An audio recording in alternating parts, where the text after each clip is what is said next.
Warahmatullahi wabarakatuh. Nama saya Siti Maisarah binti Syarifuddin. Nombor matrik saya C20A1424. Bagi tugasan kumpulan ini, kami telah memilih Art Nouveau sebagai tugasan kumpulan kami. Saya akan menerangkan sedikit tentang Art Nouveau. Art Nouveau merupakan gaya seni bina dan seni gunaan antarabangsa, terutamanya dari segi seni hiasan. Art Nouveau ialah gaya yang menarik dalam seni visual yang berlangsung dari sekitar tokoh Art Nouveau yang telah saya pilih ialah John Thomson ataupun nama sebenarnya John Thomas Thomson yang dilahirkan pada 5 Ogos 1877 di Claremont, Ontario, Kanada.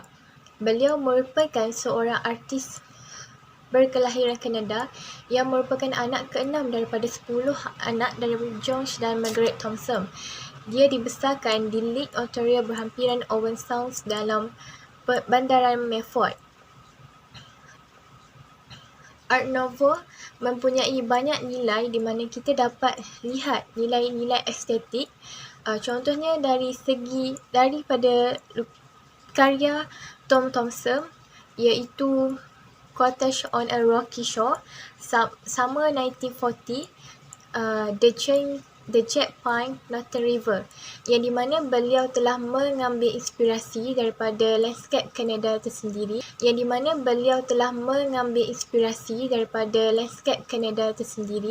iaitu beliau mula mencoretkan penggunaan warna-warna bentuk-bentuk untuk dilukis di atas kanvas yang digunakan oleh beliau. Selain itu, kenapa saya menyokong Art Nouveau adalah kerana kita dapat dilihat dalam seni bina masa kini, banyak Art Nouveau yang digunakan dalam pembinaan bangunan yang mahukan identiti tersendiri dan juga mempunyai nilai-nilainya yang tersendiri. Art Nouveau banyak digunakan dalam kehidupan moden dan banyak digemari oleh masyarakat kini. Assalamualaikum, nama saya Bobby bin Betram Pabuang, nombor matrik C20B0949. Saya akan membentangkan tajuk tokoh dalam Art Nouveau yaitu Hector Guimard. Hector Guimard ialah seorang arkitek dan perekat Prancis. Beliau seorang tokoh terkemuka dalam gaya Art Nouveau. Dia mencapai kemasyhuran awal dengan reka bentuknya untuk Castel Berenguer, bangunan pangsapuri Art Nouveau pertama di Prancis.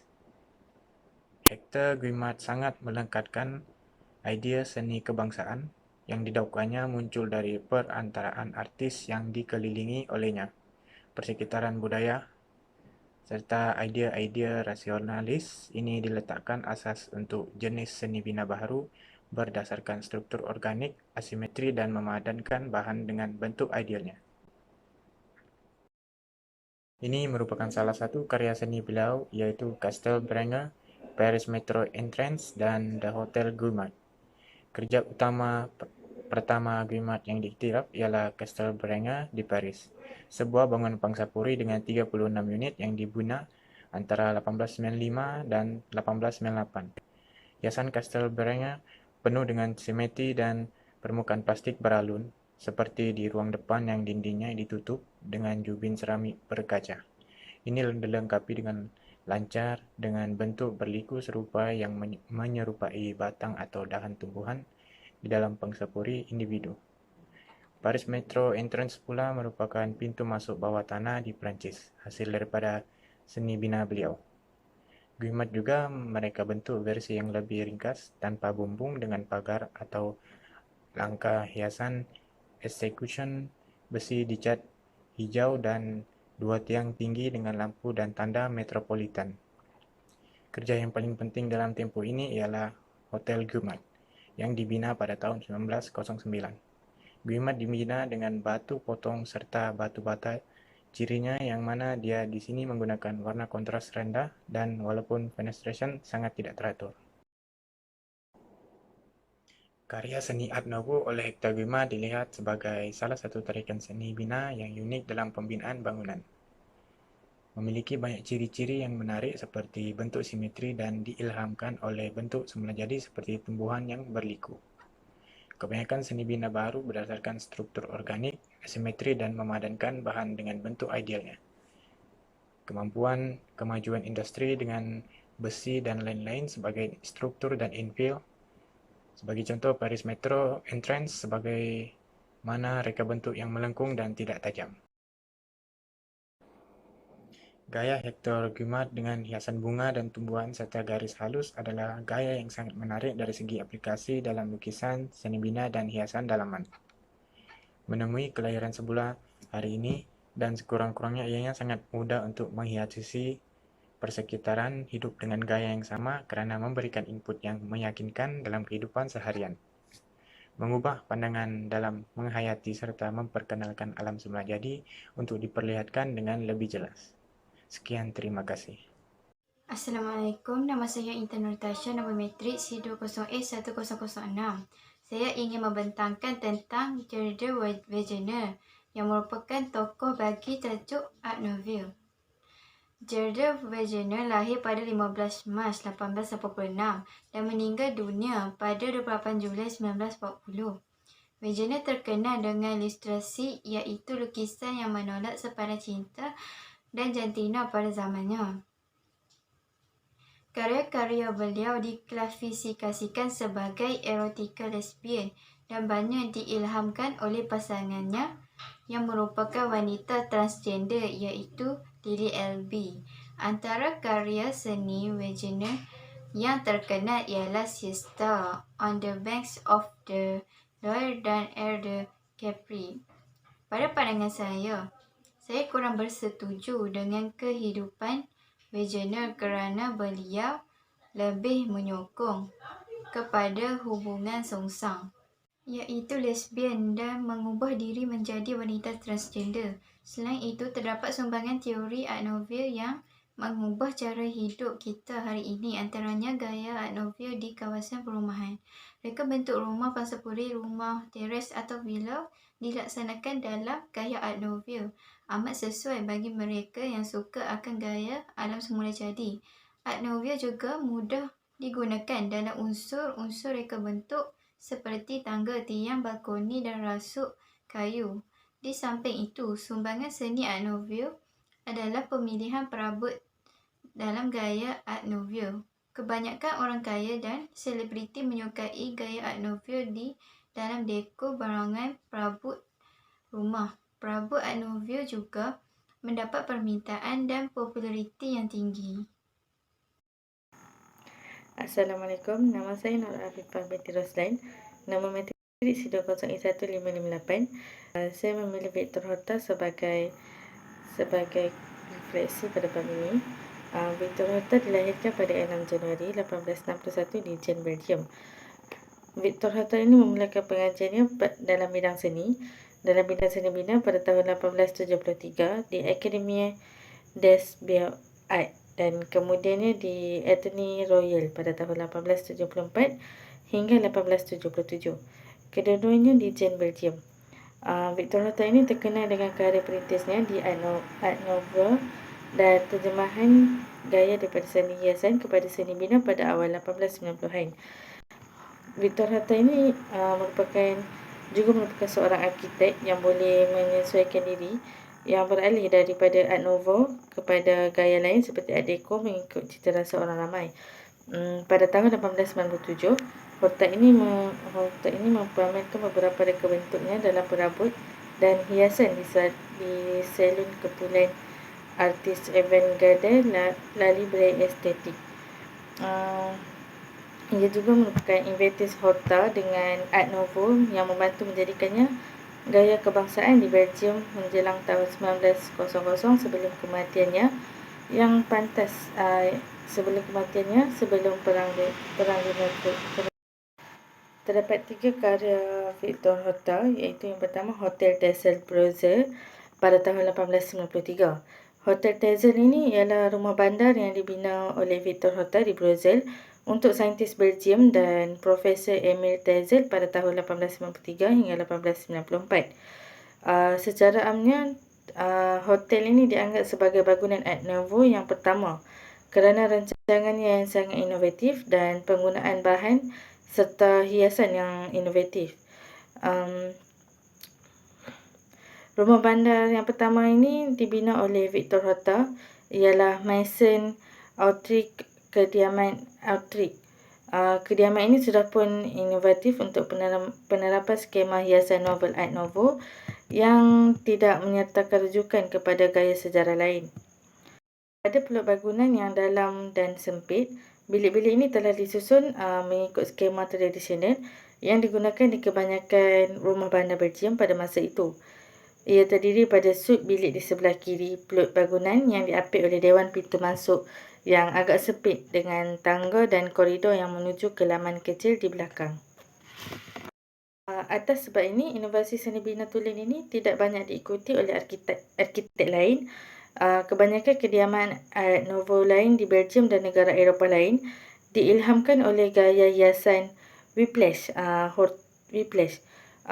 Victor Horta ni yang kebanyakannya digunakan pada bangunan yang lebih tradisional, iaitu Hotel Texel, mempunyai pengaruh yang menentukan pada arkitek Art Nouveau Perancis.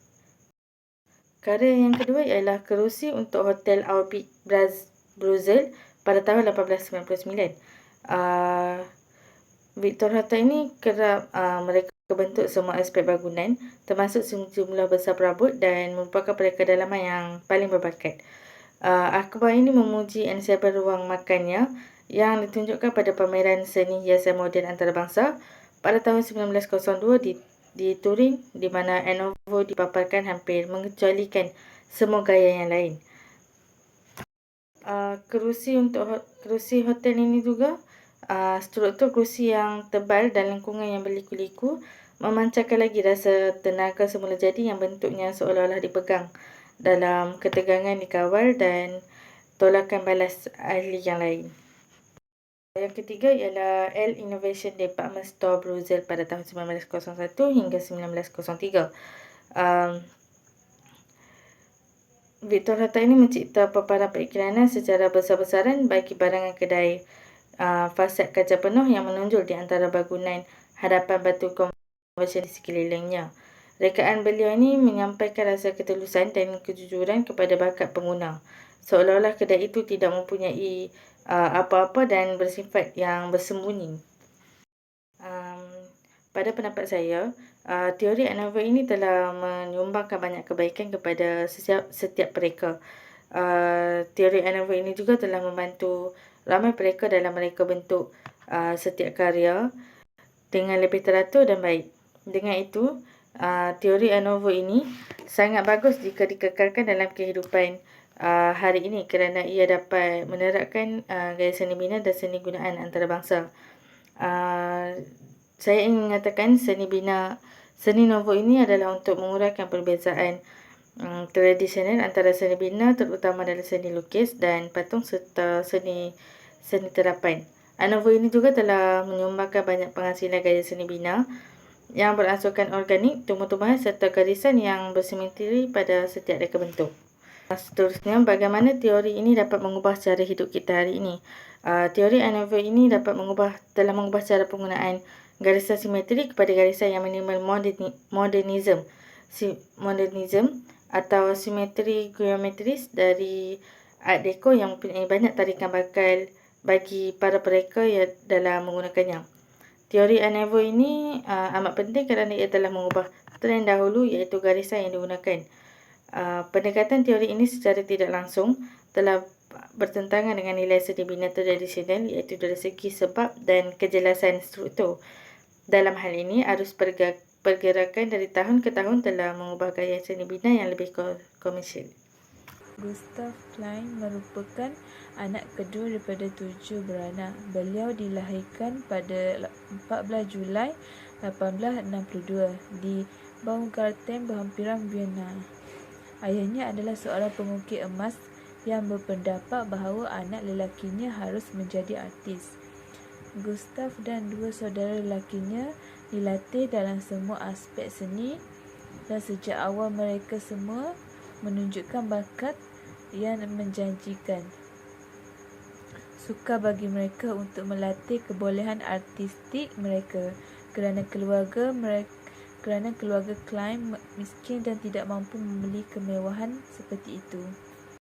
Hasil kerja yang dilakukan oleh Gustav Klein ialah Judi dan Kepala Holofernes. Ia menggambarkan karakter Bill Baker Judi. Lukisan ini merupakan bahagian yang sangat berlapis emas, berfokus pada karakter judul seperti Judi memang memegang kepala Holofernes. Namun untuk tidak mengalihkan perhatian darinya, Klein hanya melukis bahagian kepala Holofernes. Karya kedua Gustav Klein ialah Kiss, Louvre 1907. Dimulai di 1907, Kiss Louvre tidak diragukan lagi merupakan karya Klein yang paling terkenal dan merupakan bahagian dari Golden Phase, di mana ia menggunakan gaun emas untuk menambahkan aspek mewah pada karyanya, menggambarkan pasangan jatuh cinta yang berada di tengah-tengah lapangan bunga. Lukisan yang indah menunjukkan seorang wanita dengan kepalanya miring ketika seorang pria yang wajahnya tidak dapat dilihat untuk sebahagian besar mencium pipinya. Karya Gustav Klein yang ketiga ialah Avenue di Taman Scholars Kammer 1912. Selain lukisan figurnya, Gustav Klein juga terinspirasi oleh alam terbuka yang indah. Selama bertahun-tahun, seniman itu dikenal menghabiskan waktu di atasi sebuah danau dan resort yang indah yang terletak di Australia Utara selama musim panas. Mengapa Art Nouveau ia baik?